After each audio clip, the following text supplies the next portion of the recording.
ஸ்ரீ இராமாயணம் பாகம் 24. கிங்கரர் என்ற ஒரு வகை அரக்கர்களை அழைத்து நீங்கள் சென்று அக்குரங்கை உயிருடன் பிடித்து வாருங்கள் என்று கட்டளையிட்டான். கடல் கொந்தளித்து கரை கடந்து வருவது போல் கிங்கரர் அனுமார் இருக்கும் இடத்தை நோக்கி வந்தார்கள். போர் என்றால் அவர்களுக்கு தேன் போல் இனிக்கும், இடிப்போல் முழங்குவார்கள். சக்கரம், உலக்கை, தண்டாயுதம், வாளாயுதம், இரும்பு வளைத்தடி, சம்மட்டி, பிண்டிபாலம், சூலம், வச்சிராயுதம், குந்தம், மழு முதலிய ஆயுதங்களை ஏந்திக் கொண்டு வந்தார்கள். அனுமார் அந்த அரக்கர் சேனையைக் கண்டு அதிக மகிழ்ச்சி அடைந்தார். வானளாவிய ஒரு மரத்தை வேருடன் பிடுங்கி 4 திசைகளிலும் சக்கரம் போல் சுழற்றி போர் புரிந்தார். தாள்களால் சிலரை கொன்றார், தடக்கையால் சிலரை கொன்றார், தோள்களால் பலரை மாய்த்தார். அரக்க கரங்களில் இருந்த வாள்களால் பலரை கொன்றார். அரக்கர் அனைவரும் மாண்டு ஒழிந்தார்கள். தேவர்கள் மகிழ்ந்து அனுமான் மீது மலர் மழை பொழிந்தார்கள். காவல் புரியும் தேவர்கள் ராவணன் முன் சென்ற அரக்கர்கள் மாண்டார்கள் என்று சொல்ல அஞ்சினார்கள். பூமியில் கால் தோயாது கையால் காட்டி உரைத்தார்கள். ராவணன் பெருஞ்சிற்றமடைந்து ஜம்புமாலி என்ற சேனை தலைவனை நீ சென்று அந்த வானரத்தை உயிருடன் பிடித்து வா என்று பணித்தான். ஜம்புமாலி ராவணன் உடைய கட்டளையை கேட்டு இந்த வாய்ப்பு எனக்கு கிடைத்ததே. இத்தனை வீரர்கள் இருந்தும் என் தலைவன் என்னை மதித்து இந்த அரிய வாய்ப்பை எனக்கு வழங்கினானே. நான் பெரிய பாக்கியசாலி என்று எண்ணி உள்ளம் வந்து சேனைகள் சூழ போருக்கு புறப்பட்டான். தோமரம், மழு வச்சிராயுதம், அங்குசம், வேலாயுதம், சக்கராயுதம், தண்டாயுதம் ஆயுதங்களை தாங்கிய வீரம் மிகுந்த அரக்கர்கள் அவனை சூழ்ந்து சென்றார்கள். தேர்வீரர்கள் 10,000, யானை வீரர்கள் 20,000, குதிரை வீரர்கள் 40,000, கால் ஆட்கள் 80,000 அவனை சூழ்ந்து ஆரவாரம் செய்து மகிழ்ச்சியுடன் சென்றார்கள். அனுமார் தோரண கம்பத்தின் உச்சியில் அமர்ந்திருந்தார். ஆழமான குலத்தைக் கண்டால் நீந்துகின்றவனுக்கு மகிழ்ச்சி, பெரும் கூட்டத்தைக் கண்டால் பிரசங்கம் செய்கிறவனுக்கு மகிழ்ச்சி, அதுபோல போரில் மிகுந்த சேனைகளைக் கண்டால் வீரனுக்கு மகிழ்ச்சி. அனுமார் ராமனுடைய திருவடியை சிந்தித்து அங்கு ஒரு பக்கம் தண்டாயுதத்தை எடுத்தார். இயமனைப் போல சுழன்றார். பானைகளை உடைக்கும் கைத்தடி யானைப போல சேனைகளைக் கொன்று குவித்தார். பிணமலை குவிந்து உதிர ஆறுகள் ஓடின. ஜம்புமாலி தனித்து நின்றான். அனுமார் அவன் மீது கருணை கொண்டு அறிவில்லாத வீரனே, உனக்கு உயிர் பிச்சை தருகின்றேன், போ என்றார். ஜம்புமாலி அனுமார் உடைய கருணை தரத்தை கண்டு வியந்தான். அனுமாரை எதிர்த்து போர் புரிந்து மாண்டான். ஒரு தூதர் ராவணனிடம் ஓடிப்போய் ஜம்புமாலி வாய்ந்ததை கூறினான். அரசர் தலைவா, குரங்கு ஒன்றுதான் அசுர சேனைகளை அழித்தது என்றான். அதைக் கேட்ட ராவணன் எரிமலை போல் சீறினான். என்னுடைய இலங்கை ஆட்சி நன்று, இலைகளையும் மலர்களையும் உண்ணுகின்ற ஒரு குரங்கு இலங்கை வந்து என்னுடைய பல நாள் வளர்த்து அசோகவனத்தை அழித்து கிங்கரர்களையும் ஜம்பு மாலியையும் கொன்று ஊருக்கும் போகாமல் இன்னும் போருக்கு என்று இருக்குமானால் இதனை விட புதுமை என்ன இருக்கின்றது? தேரைக் கொண்டு வருக, நானே போர் புரிய செல்வேன் என்றான். அவனுடைய சீற்றத்தைக் கண்டு அனைவரும் அஞ்சினார்கள். அப்போது பஞ்ச சேனாதிபதிகள் விருட்பாட்சன், யூபாட்சன், தூர்த்தரன், பிராசன், பாசகர்ணன் என்ற பேருள்ளவர்கள் ராவணனை பணிந்து, எங்கள் தனி பெருந்தலைவா, ஓர் இரும்பை கொல்ல மாவீரன் தண்டாயுதத்தை தாங்கி புறப்பட்டு போவது போல் ஒரு குரங்கை கொல்லப் போவது தங்கள் வீரத்துக்கு இழுக்க அல்லவா? எங்களுக்கு அனுமதி கொடுங்கள். புழுவை காலால் தேய்ப்பது போல குரங்கை அழைத்து வருவோம் என்றார்கள். ராவணன் புன்முறுவல் பூத்து நன்று கூறினீர்கள். நல்லது, சென்று வென்று அக்குரங்கை பற்றிக் கொண்டு வாருங்கள் என்றான். பஞ்ச சேனாதிபதிகள் சதுரங்க சேனையுடன் போருக்கு புறப்பட்டு சென்றார்கள்.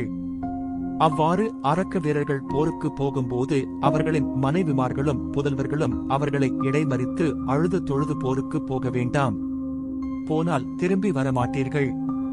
வந்திருப்பது வானரம் அன்று இலங்கையை அழிக்க வந்த போதம் ஆகும். காதலால் கூறுகின்றோம், போக வேண்டாம் என்று கூறி புலம்பினார்கள். அசுரர்கள் அவர்களுக்கு சமாதானம் கூறி போர்க்களம் போனார்கள். சேனாதிபதிகள் அந்த வானரம் எங்கே என்று கேட்டார்கள். அங்கிருந்து தூதர்கள், அதோ அந்த தோரணத் தோணியின் மீது இருக்கின்றது பாருங்கள், அது குரங்கன்று, அசுர குலத்தை அழைக்க வந்த கடவுள் ஆகும் என்றார்கள். பஞ்ச சேனாதிபதிகளுடன் 50,000 தேர்கள் 50,000 யானைகள், 1,00,000 குதிரைகள், 2,00,000 பாதாதிகள் கடல் போல மூழ்கியபடி வந்தன. உதிர சேற்றில் தேர்கள் வேகமாகச் செல்ல முடியாமல் தவித்தன.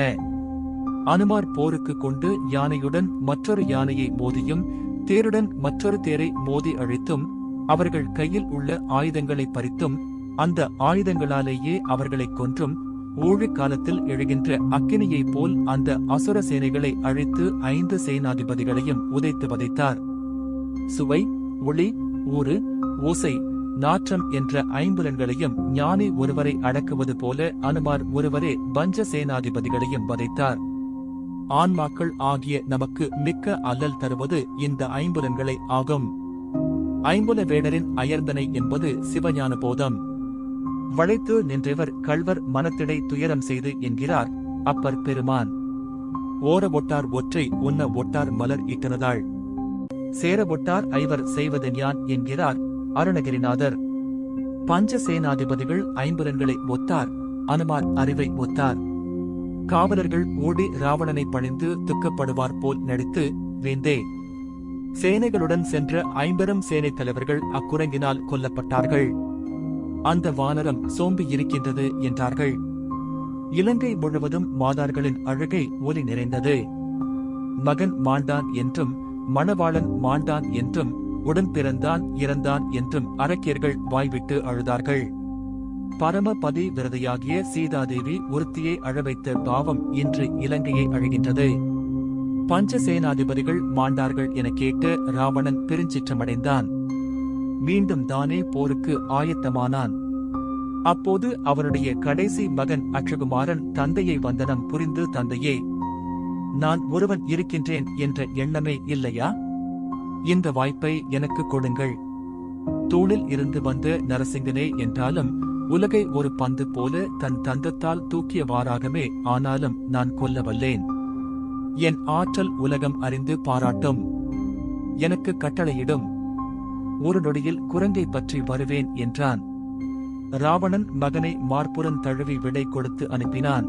அக்ஷகுமாரன் தேரில் ஏறிய போது அவனுடன் 12,000 இளம் புதல்வர்களும் மந்திரிகளின் மைந்தர்களும் சேனைத் தலைவர்களின் மைந்தர்களும் வேறு வேறு பகுதியில் உள்ளவர்களின் மைந்தர்களும் ராவணனுக்கு தேவமார்களின் வயிற்றில் பிறந்தவர்களும் 4,00,000 இளம் வீர குமாரர்கள் அக்ஷகுமாரனை சூழ்ந்து சென்றார்கள். இவ்வாறு செல்லுகின்ற மைந்தர்களுக்கு பின்னே காகங்களும் கழுகுகளும் பேய்களும் அந்த அரக்கர்கள் எண்ணில்லாத காலமாக செய்து வந்த தீவினையும் தொடர்ந்து சென்றன. போர் பறைகள் முழங்கின. போர்ப்பறை ஒலியும் மாதர்களின் அழுகை ஒலியும் எங்கும் முழங்கின. இராக்கதர்கட்கு இடத்தோளும் இடக்கண்ணும் துடித்தன. தோரணத்தூணின் உச்சியில் அமர்ந்து ராம் ராம் என்று ஜெபித்துக் கொண்டிருந்த அனுமார் அக்ஷகுமாரன் சேனைகள் சூழ வருகின்ற காட்சியை கண்டார். இவர் இந்திரஜித்தோ? ராவணனோ? என் ஐயுற்றார். பல தலைகள் இல்லாமையால் ராவணன் அல்லன்.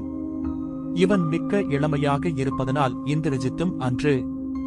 இன்று நமக்கு நல்ல வேட்டைதான் என்று எண்ணினார். அந்த சேனைகளை நோக்கி தன் அழகிய தோள்களை நோக்கி ராமபிரானை கண்களால் நோக்கி தொழுதார். அக்ஷகுமாரன் அனுமாரை பார்த்து அலட்சியமாக தோள் குலுங்க நகைத்தான். இந்த சிறு குரங்கா இத்தனை வீரர்களை கொன்றது என்று கூறினான். அக்ஷகுமாரனுடைய சாரதி, ஐயனே, இதனை குரங்கு என்று அலட்சியமாக நினைக்க வேண்டாம். உங்கள் தந்தையாரை வாளால் கட்டியடக்கிய வாலியும் குரங்குதானே. வீரம் எங்கெங்கோ இருக்கும் என்றான். காய்ந்த உலர்ந்த புல் வனத்தில் கனல் நுழைந்தது போல் அனுமார் சேனை கூட்டத்தில் நுழைந்து அவர்கள் ஏந்தி இருந்த ஆயுதங்களை பிடுங்கி அவற்றினாலே அவர்களை கொன்று அழித்தார். அத்தனை பேர்களின் உயிரை பற்றி கொண்டு போக இயமனுக்கு 1000 கோடி தூதர்கள் இருப்பர் போலும். அரக்கர் சேனைகளை அழித்துவிட்டு அக்ஷகுமாரன் தேர் மீது தாவி குதித்து அவன் வில்லை பறித்து நிலத்தில் இட்டு தமது பாதத்தால் தேய்த்துக் கொன்றார். அப்படி தேய்த்துக் கொன்றவன் உலகம் தேய்ந்து அழியனும் தேயாத மாருதி என்று உணர்க. தொடரும்.